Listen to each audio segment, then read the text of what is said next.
Hello guys and welcome back into a new brand video. In today's tutorial, I'm going to show you how to adjust YouTube Shorts screen size.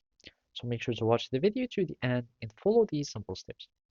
So basically all you need to do is to resize the aspect ratio or to change the aspect ratio for your video so they can fit the size of shorts. So whenever you are or whatever was the tool that you are using or the editing tool that you are using, they will be all the same when it comes to setting up your frames, etc. So here I'm just going to show you by using CapCut Online. And as you can see, the first thing that we have here is the aspect ratio. The original aspect ratio for videos is as follow. And if I go here and I will just drop this one, and basically this will just take everything. If I go this is the normal videos aspect ratio, and you will be needing like to start cropping or resizing, etc.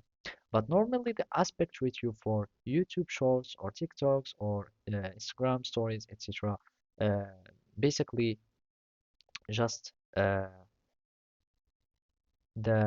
phone size is to have an aspect ratio of 9 of 16. And basically whenever you are going to add any video, it will start fitting the size for this aspect ratio, and by that you will be able to fit to a short size. And then you can also have a square size. So basically you can also have like a 1:1 and it will be screen size. So this one would work too, but the most optimal one is to have 9 on 16. And basically after that you will just drag and drop your videos, you start editing, exporting, and you can then post. So basically that's it. Thank you for watching. See you next time.